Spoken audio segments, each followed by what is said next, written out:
esto ocurriese siempre que se producen exabruptos contra la salud de nuestras instituciones. Seguramente no llegaríamos a los extremos a los que llegamos.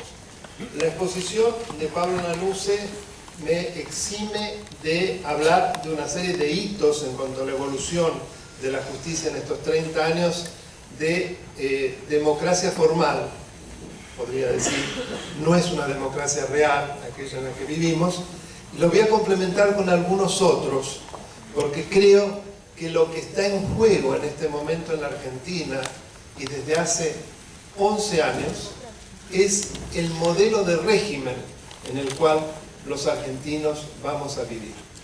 Y uno de los aspectos en los cuales se pone de manifiesto de manera más clara es precisamente en los distintos proyectos, actitudes que estas administraciones Kirchner han tenido en relación con la justicia.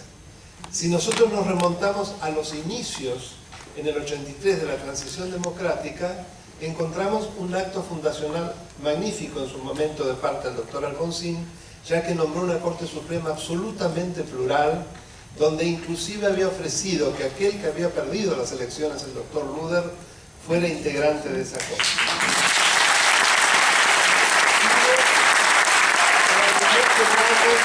Que todo ha sido igual y que todos los presidentes se manejaron del mismo modo, porque sería injusto.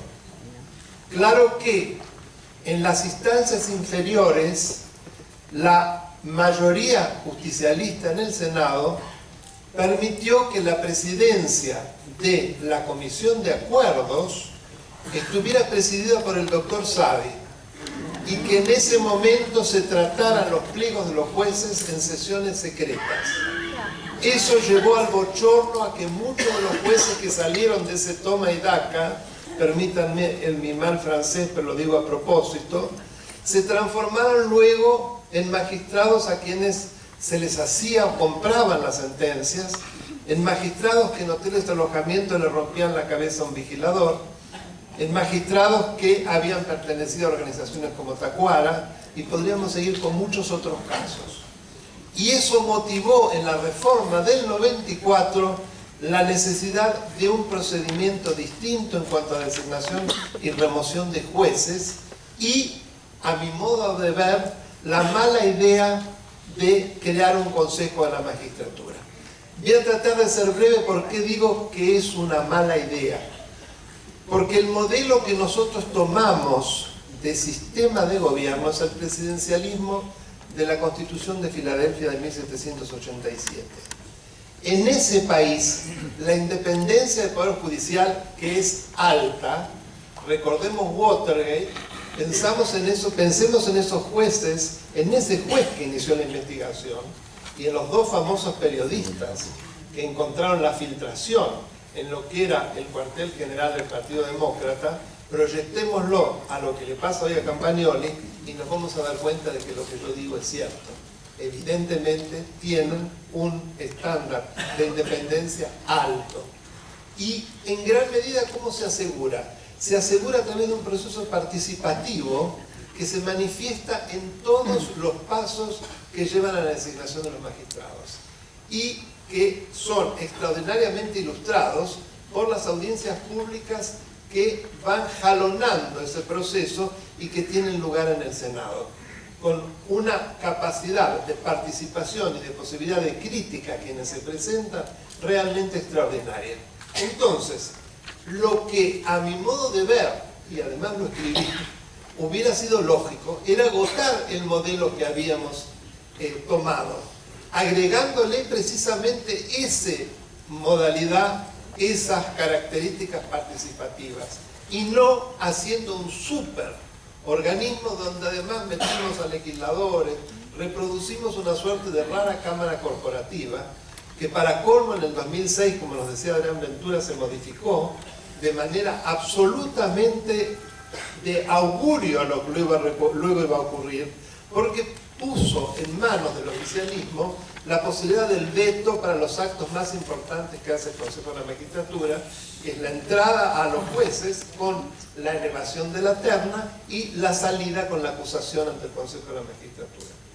Pues bien, esa reforma que fue absolutamente impugnada y que la Corte Suprema todavía tiene la causa dormida. Porque si la Corte Suprema hubiera tratado esa causa que le llevó en el 2008, otra hubiera sido la suerte de la otra reforma denominada democratización de la justicia, que afortunadamente pero no hizo nada. Esa es la realidad. Y además en ese momento no hubo la movilización ni la reacción que se produjo al momento de la denominada democratización de la justicia, que yo desde el primer momento la denominé la colonización o dominación de la justicia. Y que tiene que ver con un modelo de régimen, porque se imitió en gran parte lo que se hizo en Venezuela, y ustedes pueden ver lo que ahora ocurre en Venezuela. Y se hizo en gran parte lo que se hizo en Santa Cruz. Yo he tenido el honor de haber sido el patrocinante del doctor Eduardo Sosa, procurador general de la provincia de Santa Cruz. Y he tenido la suerte, entre comillas, de haber obtenido 5 fallos favorables de la Corte Suprema para que se lo repusiera al doctor Sosa. Sin embargo, ninguno se cumplió. La última participación en un acto público del doctor Kirchner fue precisamente para arengar a los gobernadores al no cumplimiento de la última sentencia que dictó la Corte, en la cual además se dirigía y exhortaba al Congreso para que tratara de terminar con semejante estado de cosas, un país donde no se cumplen las sentencias de la Corte, y además también lo hacía respecto de parte del Poder Judicial, la Cámara Federal con asiento en Comodoro Rivadavia y el juez federal de Santa Cruz con asiento en Río Gallegos, para el caso de que el gobernador Peralta incumpliese la manda de la Corte Suprema de precisamente reponer al doctor Sosa. Sin embargo, nada se hizo. Fíjense cómo se puede hablar de una democracia real, una democracia en la cual las manifestaciones, los actos de la Corte Suprema se transforman en meras expresiones de deseos, aún respecto de los tribunales inferiores, que deberían al menos investigar y iniciar algún tipo de actitud para que se revea semejante estado de cosas. Y otra pincelada sobre Santa Cruz. Ustedes recordarán el tema de los terrenos fiscales y de todo cómo se repartieron entre amigos, familiares y demás, a precios viles y después vendidos a millonadas en el Calafate. ¿Quién investiga eso? La fiscal Mercado, que es la hija de Alicia Kirchner, la sobrina de los Kirchner. Una cosa realmente que ya cae en el grotesco. Ese es el modelo que se proyectó. Es decir, eso es lo que se hizo con la provincia y es lo que se quiere hacer con la nación. Entonces, lo que le pasa al doctor Campagnoli era absolutamente esperable. Y cuando Pablo hablaba del tema reposo, todavía nos tenemos que avergonzar, porque el reposo hoy es el síndico general de la nación. No es ese imberbe, mentiroso, que mintió.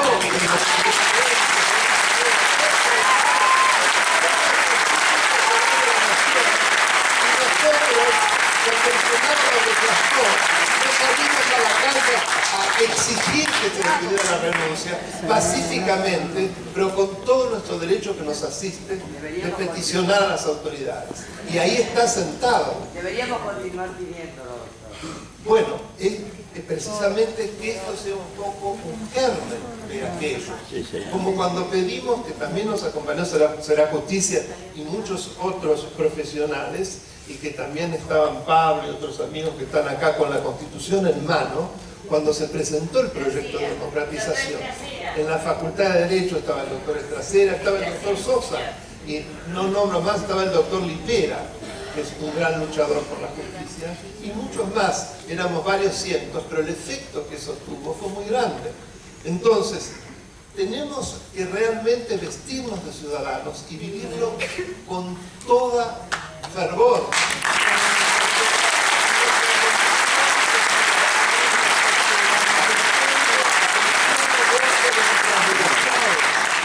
¿Qué podemos esperar de una administración que celebró un memo con Irán por el cual interfirió en un proceso, pero además habló de crear la Comisión de la Verdad, desprestigiando y burlándose de nuestra justicia, porque aparentemente lo que hizo era la mentira, y paralizó la causa durante un año, y hoy la presidenta reconoce su error y dice que le traigan ideas para ver de hacer algo mejor.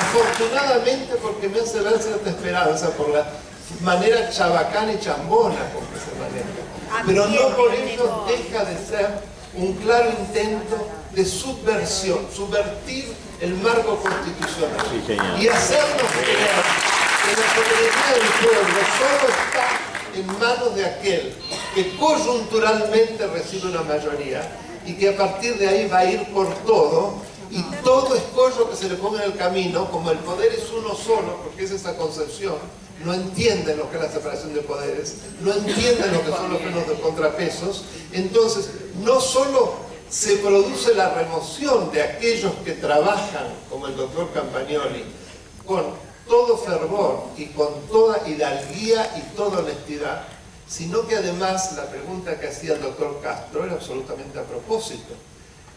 Inclusive aquellos que fueron formados por él y que trabajaron en las causas que tanto nos humillan para que se investigara y se conociera la verdad, son mandados a una suerte de cubículo, lo que me recordó inmediatamente aquello que le pasó a nuestro gran Borges.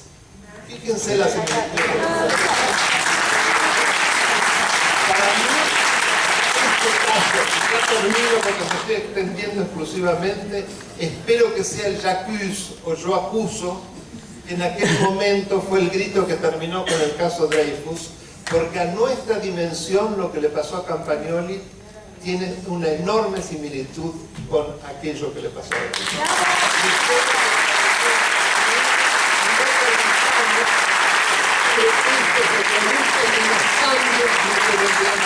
Muchas gracias.